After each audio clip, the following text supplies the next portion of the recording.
The 2016 to 2018 Yamaha Vino Classic. Very much a carry-over from previous years, the 2018 Vino Classic scooter from Yamaha is one of the many two-wheelers out there that marry vintage looks with modern technology. Equipped with fuel injection since 2013, the 49cc Vino Classic delivers awesome fuel economy at 127 mpg, has smooth throttle response and lots of storage for running around town or zipping across the campus. With the convenience of easy parking and mad economical operation, the Vino Classic is worth a look. Stylish, yes, but it also appeals to my pragmatic side. Continue reading for my review of the Yamaha Vino Classic. Design. For running errands around town, the plush seat is comfortable and the underseat storage, big enough to stash a helmet, gives you ample room for groceries or a book bag. While I haven't been able to find a definitive report of the top speed for this fuel-injected version of the Vino Classic, the speedometer goes up to 45 miles per hour, which you're probably not going to reach unless you're petite and riding downhill with a good tailwind. For putt-putting around town or around campus, this little 50cc scooter is quite capable. I've seen figures of between 45 miles per hour and 55 miles per hour, but I'm skeptical. When Yamaha replaced the old two-stroke engine with a four-stroke prior to 2013, the reported top speed was in the 40 to 43 mph range, and I find that more believable. It's not a highway ride, but for running errands around town, the plush seat is comfortable, the underseat storage, big enough to stash a helmet, gives you ample room for groceries or a book bag, and basic instrumentation is easy to read. Add a top case from the accessories catalog for more storage. The small top case adds 6.6 gallons, enough to hold a full-face helmet, and the large top case adds 11.4 gallons of storage, enough to hold two full-face helmets, and adds a padded passenger backrest. The rear wheel lock ensures your Vino Classic stays where you parked it and prevents ignition switch tampering. Chassis.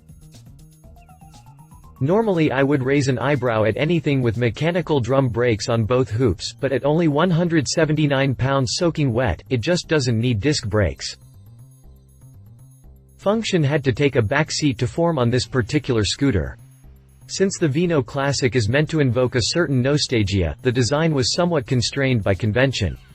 The rolling chassis starts on 10-inch, 90/90s tires front and rear. Yeah, kinda small, but proportional to the rest of the machine. Normally I would raise an eyebrow at anything with mechanical drum brakes on both hoops, but at only 179 pounds soaking wet, it just doesn't need disc brakes. In addition, the drums fit the overall intended look. Suspension travel is rather short at both ends.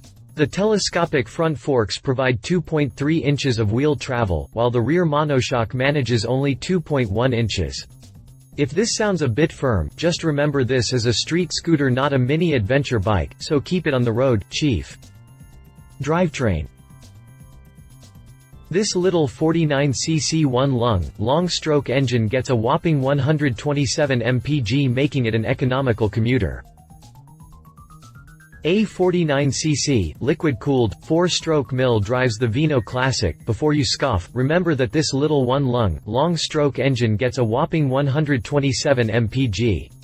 Fuel injection surely helps with that as well as the emissions. The drivetrain design is fairly typical with a motor over wheel, swing mount arrangement, and the ubiquitous continuously variable transmission (CVT) that delivers twist and forget delivery to the rear wheel via a V-belt final drive. All pretty standard equipment, but it plays into the dated look quite well. Pricing. MSRP holds steady at last year's price as well as last year's colorway. MSRP on the 2018 Vino Classic is $2,299, basically the same as last year. Yamaha offered it in rosewood brown for 2016 and went with a deep sea blue, vanilla white for 2017 that it carried forward for 2018. Yami covers your scooter with a 1-year limited warranty. Competitors.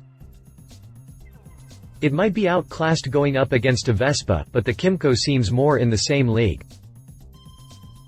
Little 50cc scooters abound, but if you want to stay in the vintage look, the obvious pick would be a Vespa, probably the Primavera 50 or the Sprint 50. While Vespa makes an awesome scooter, the difference in price is significant between the Vespas and the Vino Classic. $3,699 for the Sprint 50 versus $2,299 for the Vino Classic. Yes, Vespa has some definite advantages, like disc brakes and digital technology, but I think I'll take another route. My competitor picked the Super 850X from Kymco, embraces a more contemporary, almost military-esque design. Where the Vino Classic and the Super 850X differ in styling, they're comparable under the hood, so to speak. Both engines displace 49 cc, but while the Vino Classic uses liquid cooling to keep from getting too hot under the collar, the Super 8 vents heat through forced air cooling. Air cooling is simple, but water cooling is more stable. It really comes down to which system you are more comfortable with. One definite bonus on the Super would have to be the Kickstarter. I am a big believer in redundancy, and I find comfort in the knowledge that I can kick the bike to life in a worst-case scenario. After all, there are no new batteries in a zombie apocalypse. Price is really a wash. The Yamaha Vino comes in with a $2,299 sticker, and the Kymco a little less by a few bills at $1,999, a difference likely evident between the air cooling and liquid cooling. Not much difference, and if you are the least bit interested in historical references, then the Vino Classic is well worth a look. He said. My husband and fellow writer, T.J. Hinton, says, I liked the Vino Classic last year, and I still like it. I ain't wild about the brown and cream paint job from 2016, but that is easy enough to fix, yeah? The 2017-2018 color is better, emo. While I can't quite put my finger on the exact era, I definitely pick up on the antique vibe Yamaha laid down on the VC. She said. I do prefer the deep sea blue and vanilla colorway on the new Vino Classic over the rosewood brown offered in 2016. It's a colorway they brought forward from 2014, I believe. Cosmetics aside, I think, though, that I'd spring the extra couple $100 for the Zuma 50F or Zuma 50FX and get disc brakes on the front. Yeah, I know it's only a 50cc scooter and drum brakes are okay enough, but I want what I want, you know? Specifications. References. Vespa Primavera. See our review of the Vespa Primavera. Kymco Super 8. See our review of the Kymco Super 8. If you liked this video, please share your thoughts in the comments below and don't forget to hit the subscribe button.